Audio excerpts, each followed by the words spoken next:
काटवाड़ी से जब उनके पार्थिव शरीर को निकाला जा रहा था तो राजकीय सम्मान तिरंगे में उसे लपेटा गया। आइए आपको दिखाते हैं ये वीडियो। ये तस्वीरें हैं, पूरा परिवार सामने है और भारत के वो रंग जो आज अजीत दा के पार्थिव शरीर पर समेटा गया है। वो देश जिसके लिए प्रशासनिक रूप से वो काम करते रहे, वो उप मुख्यमंत्री जिन्होंने 4 दशक तक महाराष्ट्र की जनता का सेवा किया। पत्नी सुनेत्रा पवार वहां पर मौजूद है, जय और पार्थ दोनों बेटे मौजूद हैं, पूरा परिवार मौजूद है।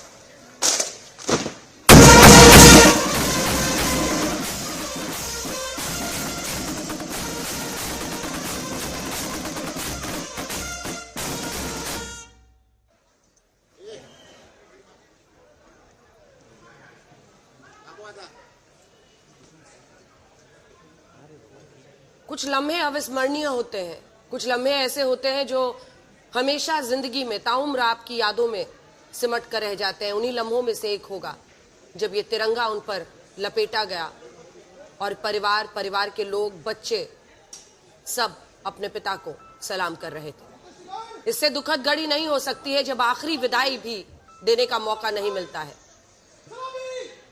अचानक ही विमान हादसे में अजित पवार की मौत हो गई है, लेकिन पूरे राजकीय सम्मान के साथ आज उनके अंतिम संस्कार के लिए उनका पार्थिव शरीर अब काटवाड़ी से निकल चुका है। और यहां पर हुजूम है उन लोगों का जिनकी यादें हैं अजित दा के साथ। किसी न किसी छोटे तरीके से, बड़े तरीके से अजित दा ने उनकी जिंदगी को छुआ है। ये सब दूर दूर से महाराष्ट्र के अलग अलग हिस्सों से आज पहुंच रहे हैं, जहां पर उनके अंतिम दर्शन के लिए उनको रखा जाएगा और उसके बाद उनका अंतिम संस्कार होगा। सुनेत्रा पवार, उनकी पत्नी, उनके दोनों बेटे और इसी के साथ पूरा परिवार आज वहां पर मौजूद है। 85 वर्ष के शरद पवार, उनके लिए सोचिए, अगर जो राजनीतिक विरासत उनकी थी, उन्हें इस बात का अच्छी तरह से एहसास था कि जमीन पर लोगों के बीच अजित पवार ही उनके प्रतिनिधि थे। अजित पवार ही असली एनसीपी भी बने, वही उनके उत्तराधिकारी भी बने। लोकसभा चुनाव में बहुत अच्छी परफॉर्मेंस नहीं रही, लेकिन फिर विधानसभा चुनाव में अपनी पूरी ताकत झोंकी अजित पवार ने। घर घर गए और घर से लोगों ने निकलकर उनके लिए वोट किया। आज वही लोग उनके अंतिम दर्शन के लिए पहुंच रहे हैं। जिंदगी भी कितनी क्रूर है, कितना सामयिक सब कुछ होता है, क्षणिक सब कुछ होता है, इस बात का एहसास ऐसे लम्हे कराते हैं। आज सभी लोग, कई गणमान्य लोग पहुंचे हुए। मुख्यमंत्री देवेंद्र फडणवीस, उप मुख्यमंत्री एकनाथ शिंदे, उनका पूरा परिवार वहां पर मौजूद है। सुप्रिया सुले, शरद पवार सभी मौजूद हैं। गृह मंत्री अमित शाह के पहुंचने की खबर है। बीजेपी के अध्यक्ष नितिन नबीन वहां पर पहुंच रहे हैं। लेकिन इन सब के बीच ये तस्वीरें देखकर आज सुबह भी, कल दिन भर ये खबर आपको बताने के बाद भी आज यकीन करना मुश्किल है कि ये मुस्कुराता हुआ चेहरा अब कभी सामने नहीं आएगा। साहिल जोशी हमारे सहयोगी, जो लंबे वक्त तक मुंबई ब्यूरो के हेड भी हैं और महाराष्ट्र की खबरों को कवर करते रहे, आज जब राजकीय सम्मान के साथ उनके पार्थिव शरीर को साहिल तिरंगे में लपेटा जा रहा था तो सारी यादें आती है। एक व्यक्ति जिसने 4 दशक तक जनता की सेवा के लिए, महाराष्ट्र की जनता की सेवा के लिए अपना सब कुछ झोंका। आज अंतिम विदाई की घड़ी आ गई।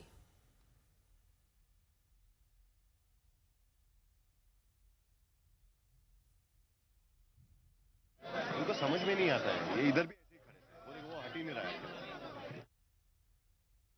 साहिल से के पास फिर से चलेंगे, लेकिन फिलहाल जो तस्वीरें आ रही हैं आपको बता दें, उनके पार्थिव शरीर को वहां से निकाल लिया गया है। अब पूरे राजकीय सम्मान के साथ उनके पार्थिव शरीर को अब ले जाया जा रहा है आगे जी। और ये वो जगह है, मतलब वहां पर हर किसी जिससे भी बात कीजिए वो भावुक हो जाता है, क्योंकि सभी ने अजित दा के काम को देखा है।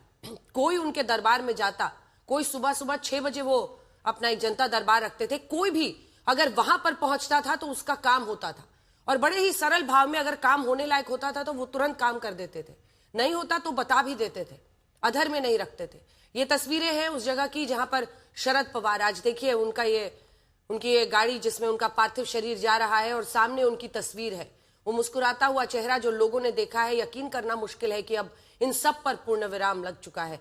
ये तस्वीरें उस जगह की हैं जहां पर शरद पवार, क्योंकि ऐसे वक्त पर आप सोचिए, चिता को अग्नि देनी है और वो भी अपने भतीजे के सुप्रिया सुले, उनकी बहन।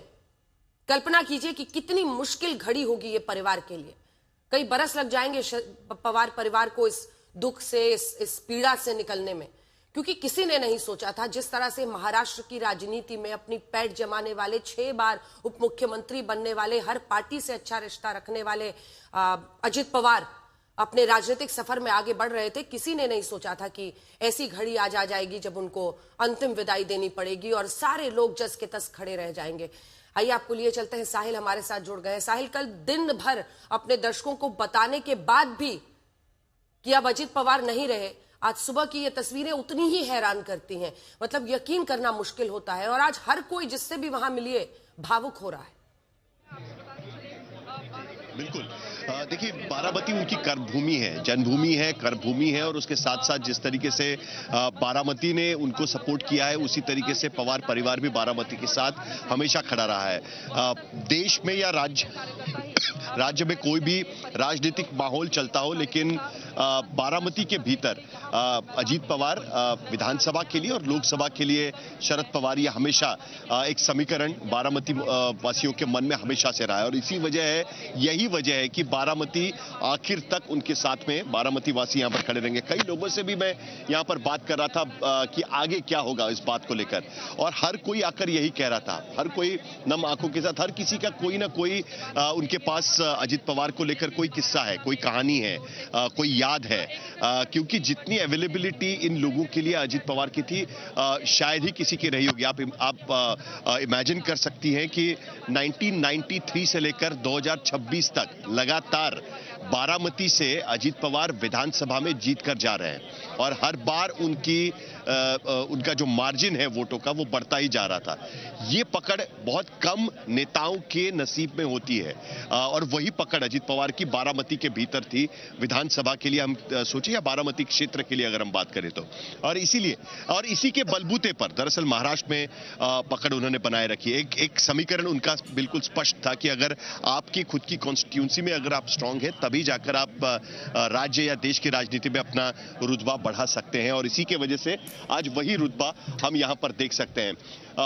अब अगर सीधी आप देखें, यहां पर एक विद्या प्रतिष्ठान, एक उदाहरण हम कह सकते हैं कि पवार परिवार का बारामती के लिए जो योगदान है, उसका एक योगदान हम कह सकते हैं कि विद्या प्रतिष्ठान महाराष्ट्र के अलग अलग इलाकों से बच्चे यहाँ पर पढ़ने आते हैं। यहाँ पर इंजीनियरिंग कॉलेजेस हैं, अलग अलग जिम्नाशियम्स हैं, अलग अलग कोर्सेस यहाँ पर पढ़ाए जाते हैं, और तमाम सुविधाएं इस कॉलेजेस में रखी हुई, और उसी ग्राउंड में आज अजित पवार को अंतिम विदाई यहाँ पर दी जाएगी। सीधे अगर देखें इस प्लेटफॉर्म के पीछे जहाँ पर ये लकड़ियाँ हैं, यहाँ पर अंतिम संस्कार की तैयारियां यहाँ पर चल रही है। 10:15 बजे के करीब उनका पार्थिव यहाँ पर पहुंचेगा। 10:15 बजे के करीब अमित शाह बारामती पहुंच रहे हैं। उनके साथ साथ नितिन नबीन, भारतीय जनता पार्टी के अध्यक्ष यहां पर पहुंच रहे हैं।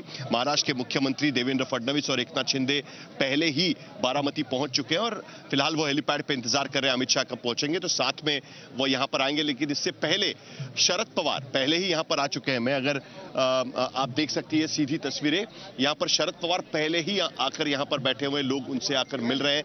महाराष्ट्र के तमाम मंत्री, महाराष्ट्र के तमाम नेतागण, पूर्व मुख्यमंत्री, अलग अलग पार्टियों के नेता, राज ठाकरे, अभी थोड़ी देर पहले मैंने देखा कि राज ठाकरे उनके परिवार के साथ यहां पर पहुंचे हुए थे। सुप्रिया सुले यहां पर पहले से ही मौजूद है और पूरी लोगों से मिल रही है। अलग अलग क्या स्थिति यहां पर रहेगी, किस तरीके से यहां पर ऑर्गेनाइज किया जाएगा, उस सारी चीजों पर उनका ध्यान यहां पर रखा गया है। जो दाई तरफ आप देख सकते हैं, वहां पर पवार परिवार यहां पर बैठा हुआ है। पवार का शरद पवार का एक बड़ा एक्सटेंडेड परिवार है, और वो परिवार यहां पर बैठा हुआ यहां पर नजर आ रहा है। दूसरी बाई तरफ आप देख सकती है तो वहां पर अलग अलग पार्टियों के नेता, एनसीपी के नेता यहां पर है, और जिनसे भी आप बात करो, और ये अजित पवार की अलग अलग मूड्स में करीब 12 तस्वीरें भी यहां पर लगाई गई है। तो तैयारी है अजित पवार को अंतिम विदाई देने की। एक मुश्किल घड़ी बारामती के लिए, उनके समर्थकों के लिए, लेकिन उसके साथ साथ कई अनसुलझे सवाल छोड़कर अजित पवार दरअसल जा रहे हैं। कई सवालों के जवाब अब उनके बाद उनके परिवार को, उनके समर्थकों को, उनकी पार्टी को, महाराष्ट्र सरकार को और उनकी सहयोगी पार्टियों को भी ढूंढने हैं। उसके जवाब धीरे धीरे हम आपके सामने रखें, लेकिन आज का दिन अजित पवार की विदाई का दिन है और वही हम आपके सामने रख रहे हैं।